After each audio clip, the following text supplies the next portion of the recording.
We apologize for starting behind schedule. Thanks for joining us. It's Flipside. My name is Daisy Leo Asikidi. Well, on the 5th of October was World Teachers Day, and it was really a remarkable one right here in Nigeria because the President Muhammadu Buhari, decided to give the teachers a very amazing gift. Yes. Now, in commemoration of the World Teachers Day, he approved a special salary scale for teachers, and I just had to put down some of the things he gave to teachers, or he said were going to be given to them. Now, it said a special pension scheme for basic secondary school teachers will start, and their years of service was increased from 30 years to 35 years, and then their age also their age was increased from 60 to 65 years, and the years of service was increased from 35 to 40 years. Apart from that, he also said there will be construction of low-cost houses for teachers in rural areas. It didn't stop there. Maybe if he had done that, we'll say, okay, fine. He also said there will be special allowances for science teachers. President said automatic admission into public schools for children of teachers. And then they will also have free tuition. Apart from the admission, they won't pay school fees. Then he also said that there will be automatic employment for education graduates. Now, there are a lot of departments in the Faculty of Education, and there are a lot of people in these departments. So if they all graduate, are you really saying we have the space to accommodate them all? Well, he said there will be automatic employment for education graduates. There will also be provision of low housing, cars, motorcycles, agriculture, amongst others. Then he said there will be a salary. The salary scale was even the one that boggled our mind the most. For NC holders, he said their salary will now be 310,000. And for graduates, the salary will be 350,000 naira. That was the gift the president gave to teachers. And we'll be talking about that and many other things. This year's theme is Teachers Leading in Crisis, Reimagining the Future. And they've done a whole lot in this period of crisis. COVID-19 came, and I think teachers were one of the worst hit, especially those in private schools. My name is Daisy Leo Asikidi, and I'm not alone on the show. I have Bolaji Utanie with me. He's a proprietor as well. He's a teacher. It's good to have you. Welcome. Thank you. Okay, so before we go into all of the gifts the president gave teachers, which everybody seemed to be eager and itchy to talk about, I would start by saying let's take stock of how teachers fared during this COVID-19, especially the private school teachers. How did you cope? Were your teachers on special salaries? Were they given allowances, loans to survive? Or everybody to your cross, so to your tent, O Israel? How did you cope? Well, I want to say it's a mix of everything you've said, based on the capacity and the structure that the school already has had before the COVID-19 period started. For the schools that are that has been on ground for a while and that also have some level of stability in terms of income and even talking about savings, it was a bit easy for those ones to give some level of palliative. Then there were some others that started very well, but when the lockdown was becoming elongated. You understand? So the palliative became more, they started also adjusting the palliative. Why others could not just do anything because of what they also have. There are some schools that, as it is more or less like pay as you earn. As they generate income, they just pay their teachers. So if when the school season was not in section or the term was not in section, it became difficult for them to actually generate income and to also give palliative. Why in some few cases, some did a one-off palliative, put some things together, call their teachers and say, please, this is what we can give in this season. Why some were just a stipend, please, this is what we have, please understand with us. As things get better, something will also come to you people. So it was actually a mix of all, based on the situation, the capacity and the strength of the school. Okay, and now with the school has resumed 2 days back. Today is the second day of resumption, new session, everything is all new now. The children that has resumed, so far with interaction with them? Do they seem like the difference in the space between learning is it very obvious in their intellectual capacity as at this time, or it just seemed like nothing even happened? They're flowing as they should in your school, at least. Okay. Well, I also did a little sample trying to talk to some of my colleagues, and well, I want to say that it's too early now to actually judge them, because it's just a day out of maybe probably talking about 60 days that they may have to be in school. And so if we're going to be drawing any conclusion or inferences, it should be from, let me say, from next week, or when we've been able to do a month, then compared to the period when they just go on holidays. They still go for summer school, they engage them a little, they go from place to place, and then when they resume, then you check their performance. And now, but from what we saw yesterday, most of them were eager to come back to school. There was this excitement, they were tired to come back to school. And relatively, a handful of them were actually following. So I want to say, based on the enthusiasm and their interest of wanting to come back to school, that gap is not being visible. But I'm sure our conclusion will be more authentic in a couple about of weeks for us to be able to draw a conclusion. I said, okay, this pandemic, but I know to a reasonable extent it's going to affect, it's going to tell on them, because it's just like they've been like a fallow ground that has been left for too long a time. But however, children, they also have gifts.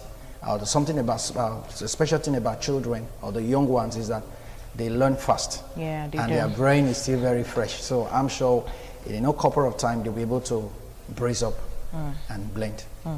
Now, teachers were really, the team is apt. They were leading in crisis. Yeah. Now, it was a different kind of busy for them. It's true that we assume when it's holiday, teachers are on holidays. That's why many men will tell you they want their wives to be teachers. When there's midterm, they're at home. But most teachers, during these breaks, they spend the time researching, writing their lesson notes, lesson plan. So they are really occupied. But this was a different kind of busy, because they had to add other things that they were not very used to. But what were the measures you put in place to still continue learning for your students even with the lockdown?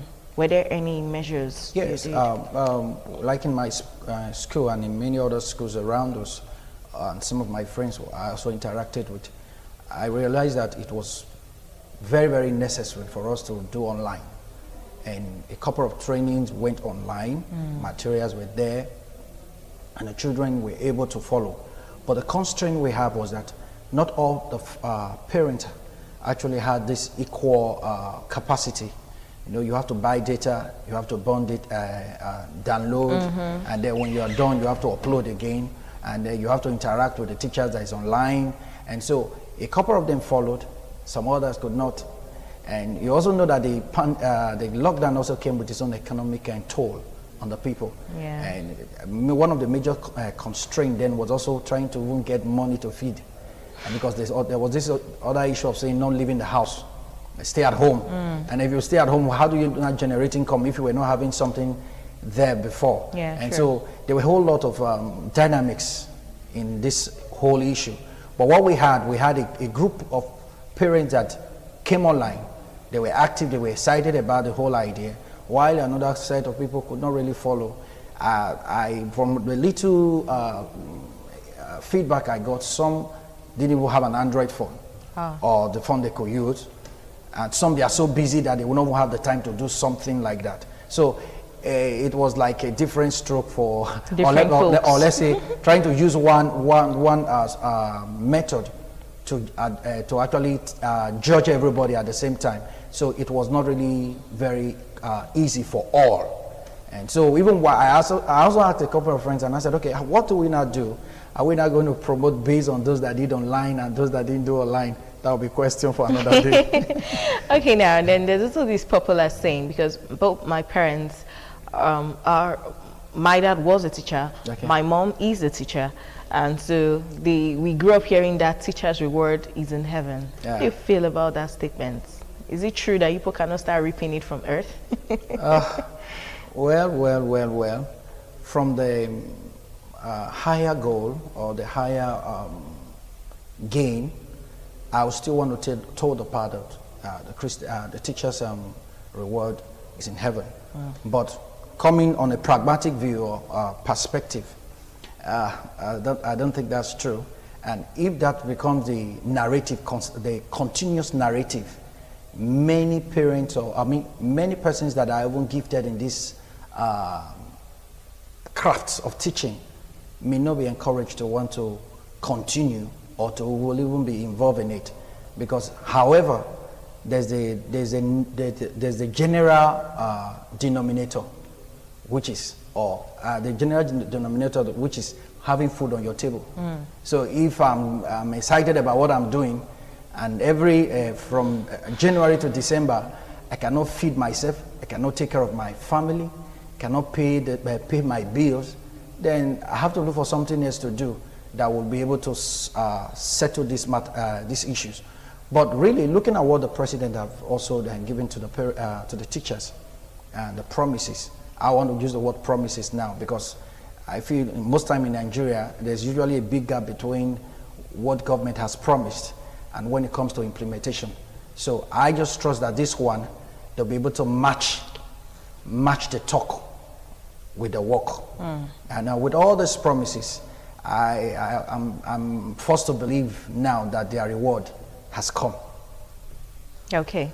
All right, we'll just go on a quick break. I have one other teacher I want to ask a question before we leave, because our time is almost up. We'll go on a break. When we come back, I would bring it on and would ask our final questions. We'll be right back.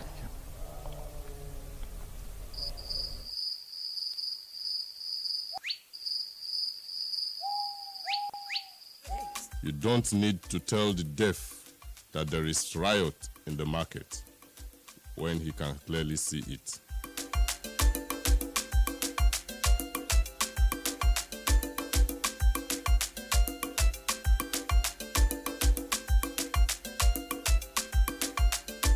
If your neighbor's beards catch fire, you better wet your own in time.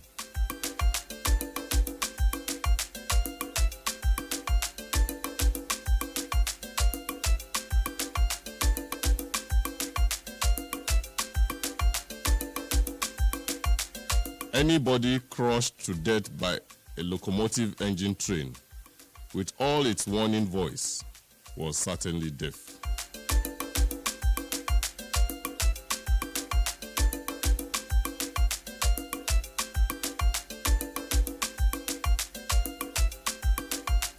Don't ever try to give spares to a former madman.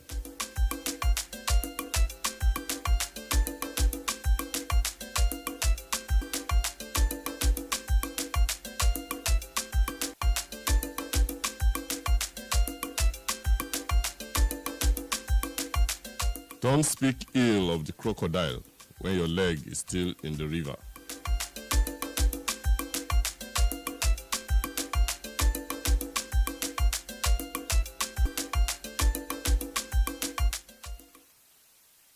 It's still flip side. We're talking about Teachers' Day, which actually took place on the 5th of October with the theme Leading in Crisis, Teachers Leading in Crisis, Reimagining the Future.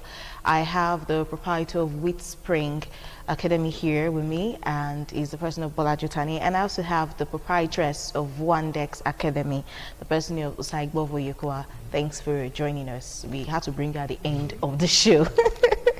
It's okay. We want to talk about the gifts the president gave to teachers for World Teachers Day, or at least he said they were going to get.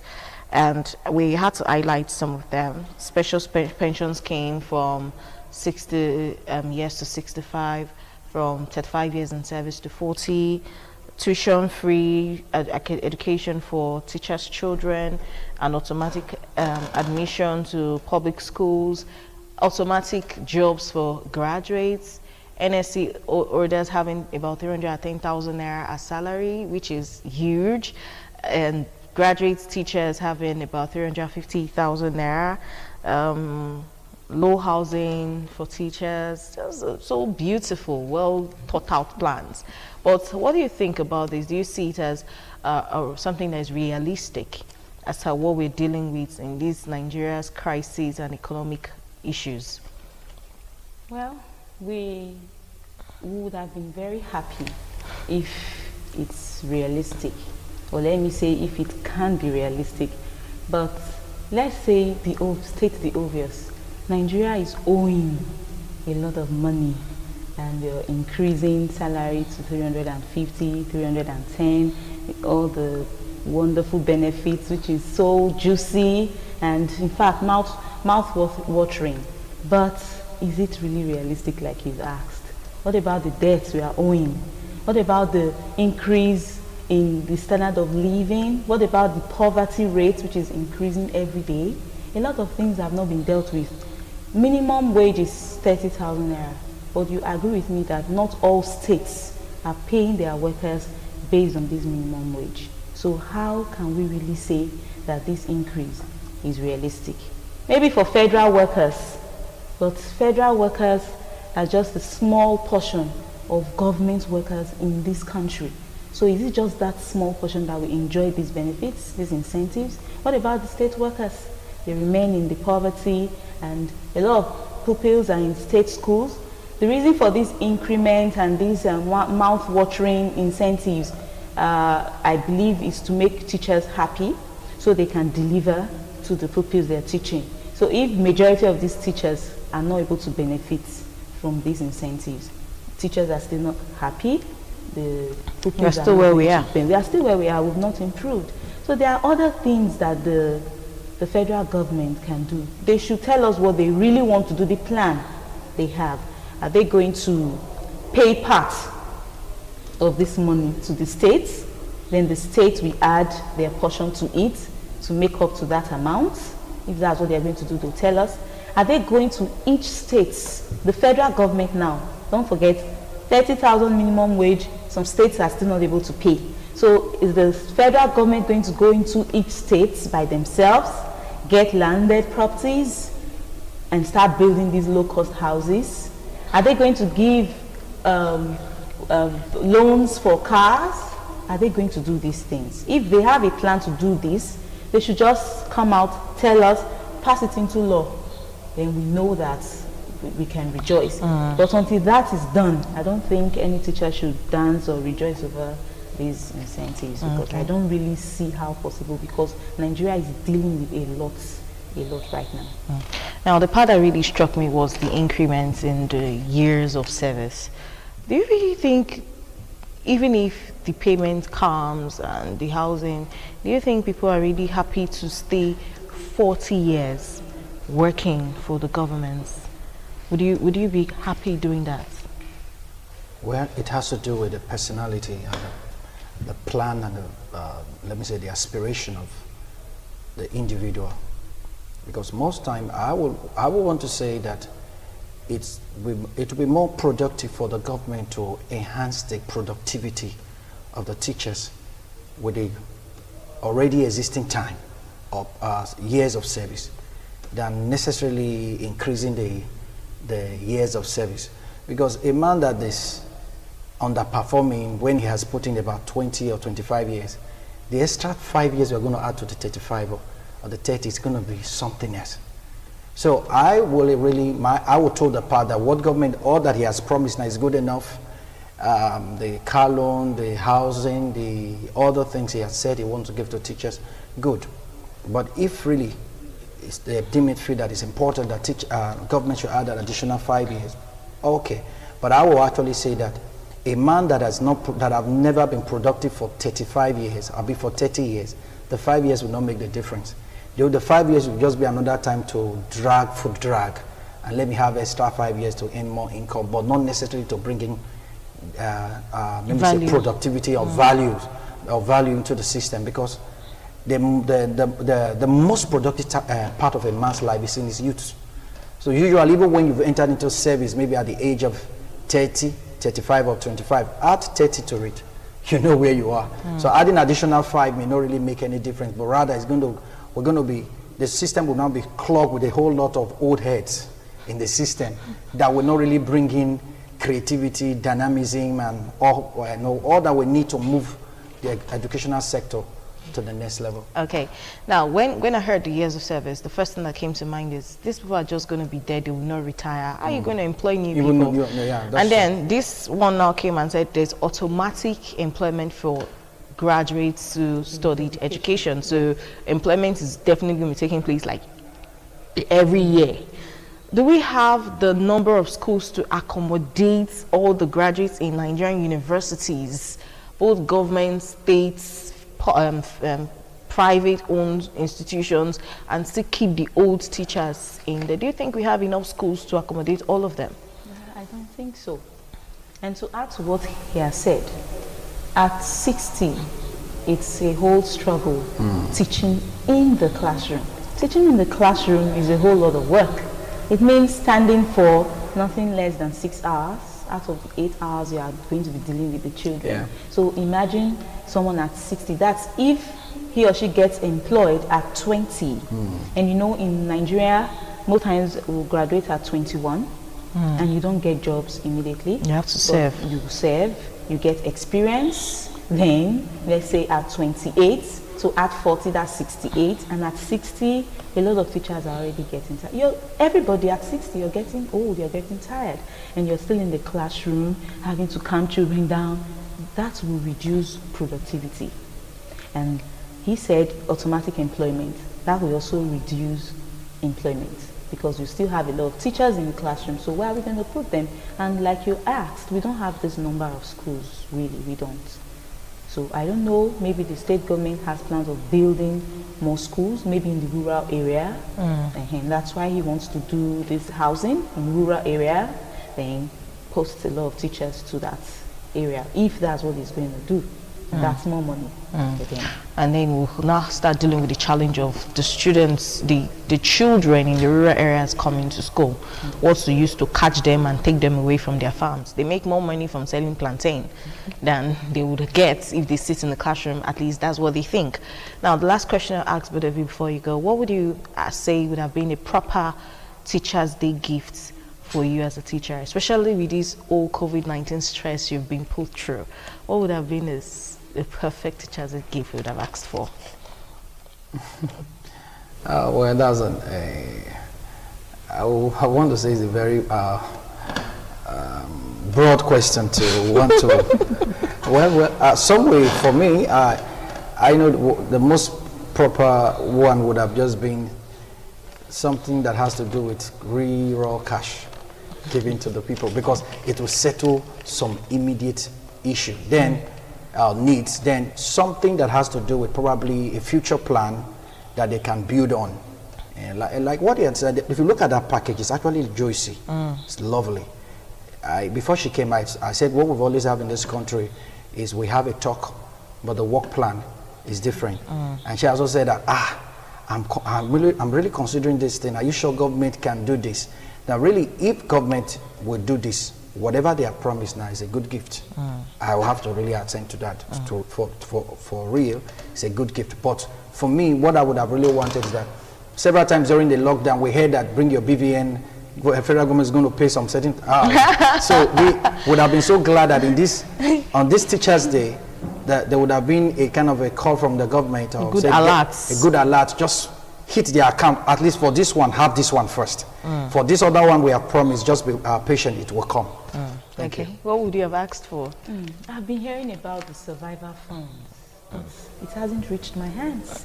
It would have been really pleasant if we got this survivor fund for private school owners and all teachers. We get this. That would have been a very good gift. And this would have been a good gift if the government had told us the plan, the strategy they put in place to ensure that this gift it reaches everybody. So money is very important, like you said. So the survivor fund, we're still expecting it. If it's still going to come, it would be a lovely gift. Okay, I want to say thank you to the both of you for being my guests on the show today. Now, there's something that happened in Canada that drew the world's attention to Canada. If not the whole world, at least medical profession, they turned their gaze on Canada, and they've been trooping there in large numbers. That was when the Canadian doctors had a protest that they didn't want salary increments. Their salaries were increased and they said that's too much money. What they earn is just enough. Invest the monies on equipments, on more educative materials for medical students, and they were hitting the streets. Everyone was like, are you serious? We are protesting every day in Nigeria. We're going on strike. Their salary is never enough. And that drew attention. So if these gifts given to teachers are not really what they desire, I think we could even protest and say, we don't want this one. This is what we want. So you have a dialogue. Not everything is sorted out by carrying placards. You could just talk. Well, for all the teachers who celebrated World Teachers Day or who've been teachers, you're retired, you're a teacher, still in service, you're aspiring to be a teacher, I want to say we appreciate you. Everyone in this studio today has been through a series of teachers. If we did not have teachers, I'm sure we will not be able to talk about education. I won't be here to talk today. And so we want to say we appreciate our teachers. We use the World Teachers Day to take stock of all you've done and say thank you. Your reward can start on earth. We don't have to wait till we get to heaven to give it to you. Parents, you can appreciate teachers. Students, when you've all grown up too, you can appreciate teachers. Thanks for watching. I'm Daisy Lira Sikidi. You can get the videos on YouTube and the repeat broadcast tomorrow. Bye.